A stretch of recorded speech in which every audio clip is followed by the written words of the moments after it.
kami ngarep ente menjadi pemimpin di tengah-tengah kami. Tapi begitu ente tabligh ngajak kami bertauhid, meninggalkan sesembahan kami yang lama, kami nggak bisa lagi berharap ente jadi pemimpin. Atanhana an na'budu ma ya'budu abauna, wahai Saleh, apakah engkau melarang kami bahwa kami menyembah apa yang pernah disembah oleh bapak-bapak kami? Bahasa itunya makan Saleh, apakah kami ente larang menyembah patung, sedangkan bapak kami dulu juga nyembah patung? Apa ente mau larang nih kami nyembah patung? Apa itu yang disembah oleh orang-orang dulu zamannya babanya Nabi Saleh? Minal awsani, dari berhala-berhala. Sebetulnya ini bukan pertanyaan selugunya. Ini namanya pertanyaan istifhamnya, namanya istifham inkari. Kenapa ente Soleh kami ente larang nyembah patung? Kan orang-orang tuanya kami dulu kan pada nyembah patung. Kenapa ente sekarang anak mau dilarang-larang nyembah patung? Kalau di surah Asy-Syu'ara Allah ceritakan Nabi Ibrahim sama.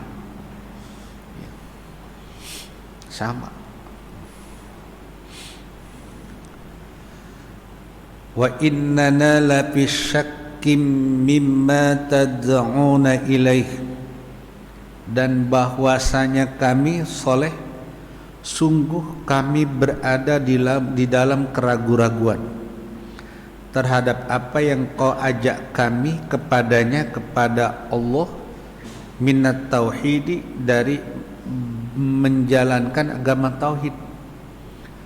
Ini agama tauhid yang ente mau kembang-kembangin, ente tabligh ini, anak kok ragu? Anak ragu ini Soleh.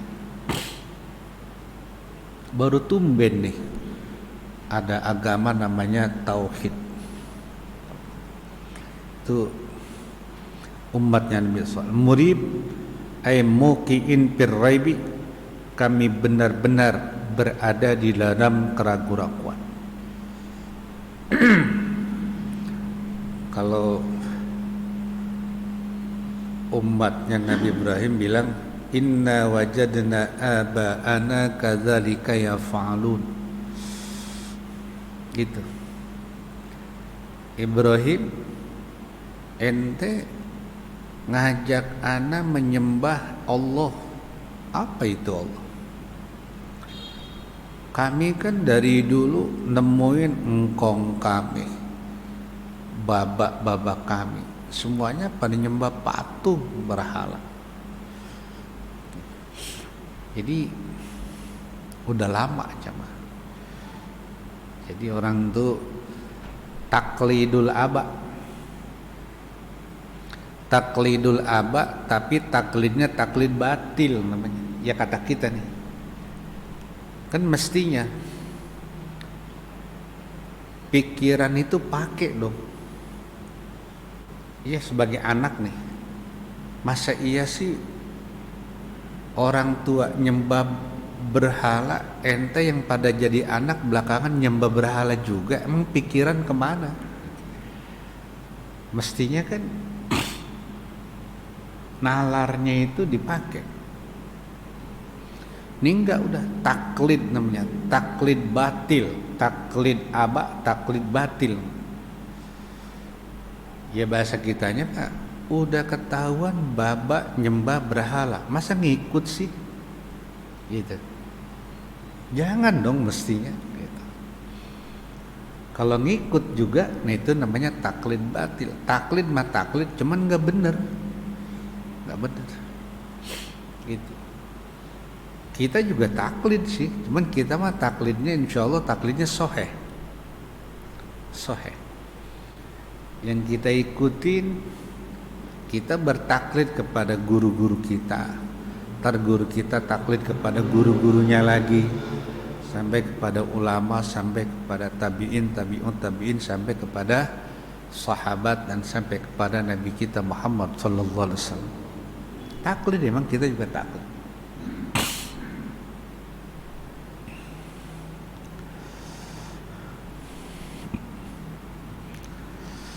Qala Nabi Saleh berkata menjawab, ya qaumi, wahai kaumku, ara'aitum in kuntu ala bayyinatin bayanin min rabbi.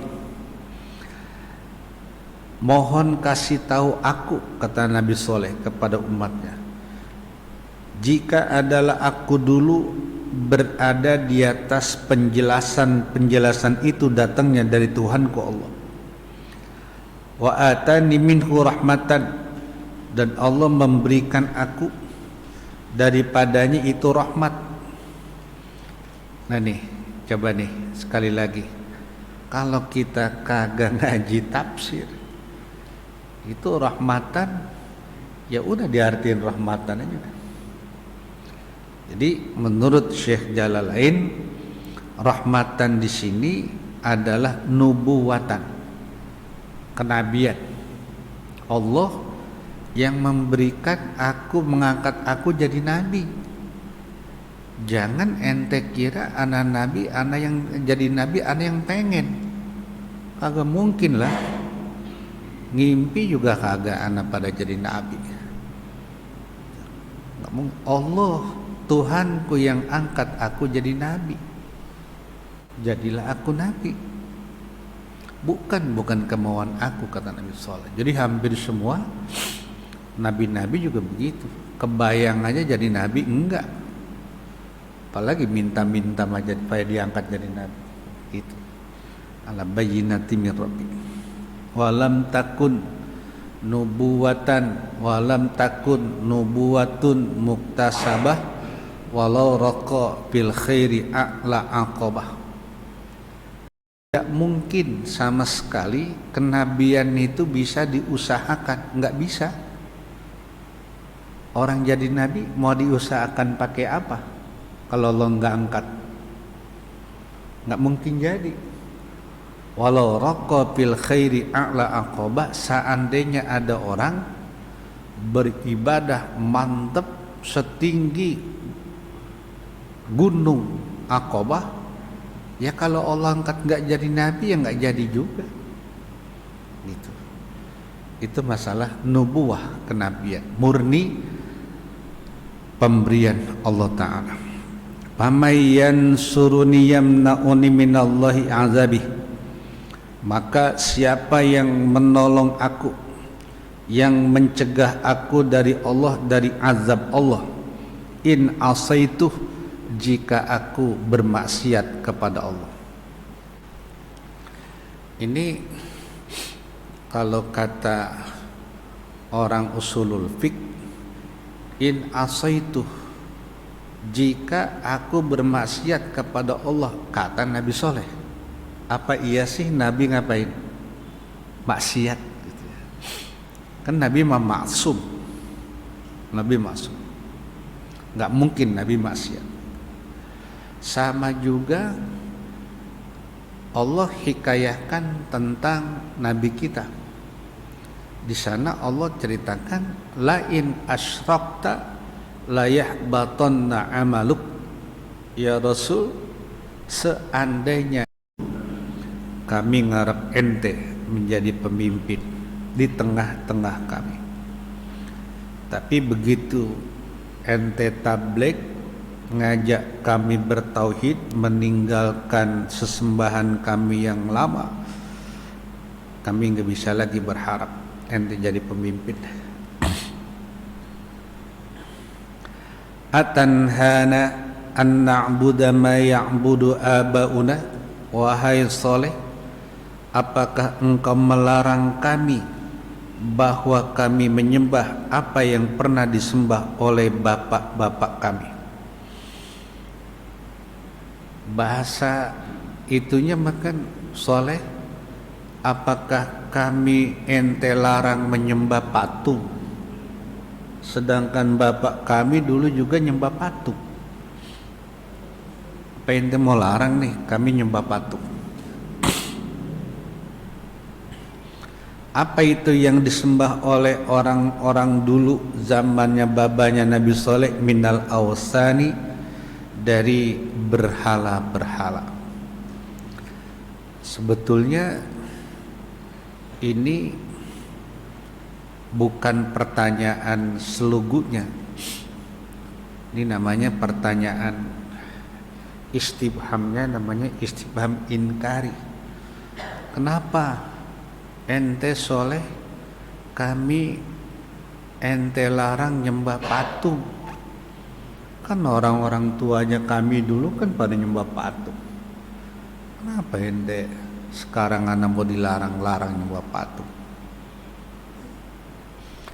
Kalau di surah Asy-Syu'ara Allah ceritakan Nabi Ibrahim sama.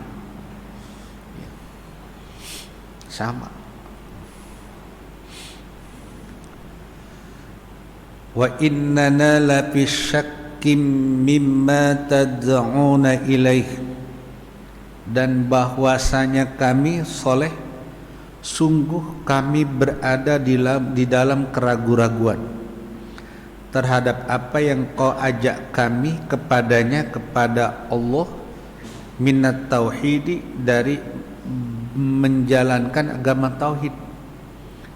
Ini agama tauhid yang ente mau kembang-kembangin, ente tableg ini, anak kok ragu gitu. Anak ragu ini soleh. Baru tumben nih ada agama namanya tauhid. Itu umatnya Nabi Soleh. Murib ay muqiin fir raibi, kami benar-benar berada di dalam keraguan-raguan. Kalau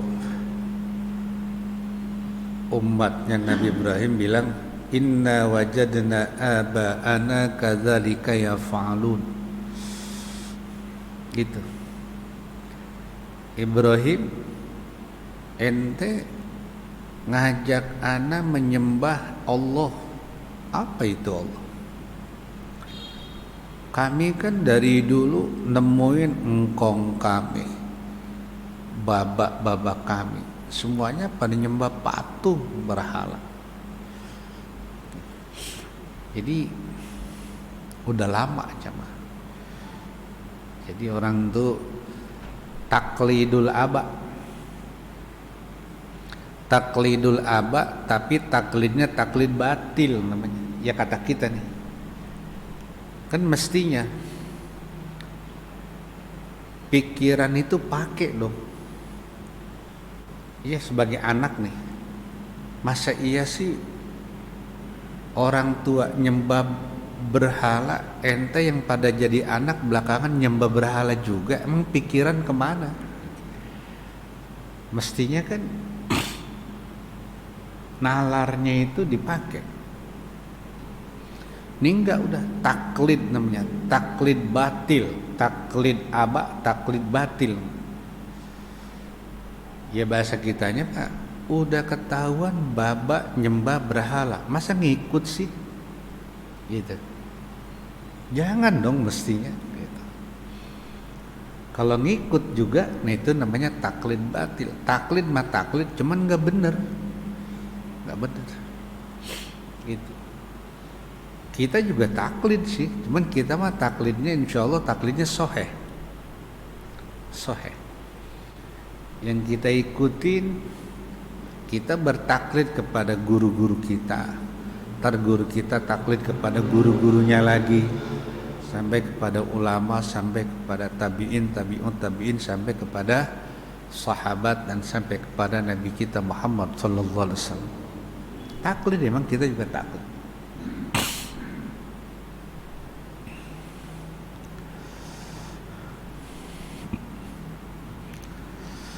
Qala Nabi Saleh berkata menjawab, ya qaumi, wahai kaumku, ara'aitum in kuntu ala bayyinatin bayanin min rabbi.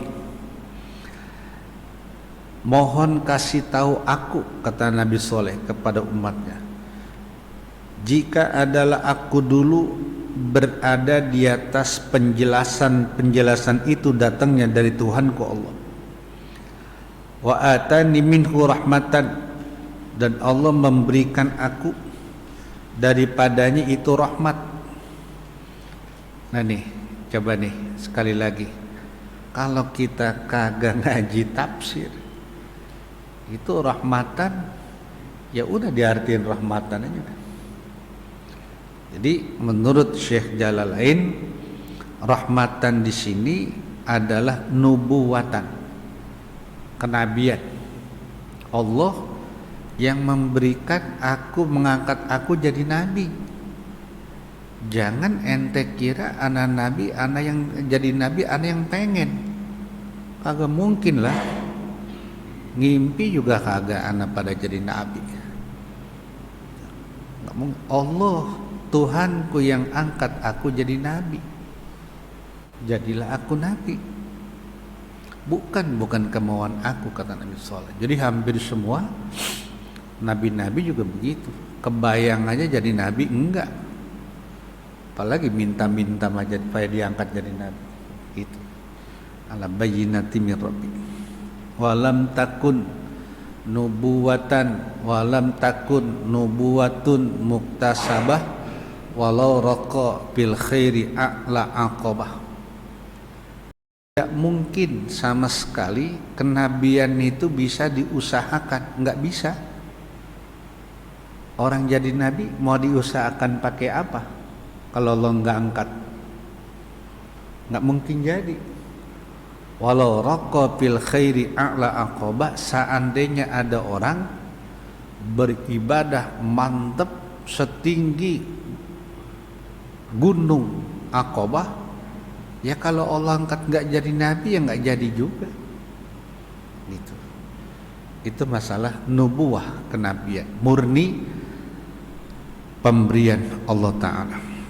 Pamayan suruni yamna'uni minallahi azabih, maka siapa yang menolong aku, yang mencegah aku dari Allah, dari azab Allah, in asaituh, jika aku bermaksiat kepada Allah. Ini kalau kata orang usulul fiqh, in asaituh, jika aku bermaksiat kepada Allah, kata Nabi Saleh. Apa iya sih Nabi ngapain? Maksiat gitu ya. Kan Nabi mah maksum. Nabi maksum. Enggak mungkin Nabi maksiat. Sama juga Allah hikayahkan tentang Nabi kita. Di sana Allah ceritakan, la in asyrakta la yahbatanna amaluk. Ya Rasul, seandainya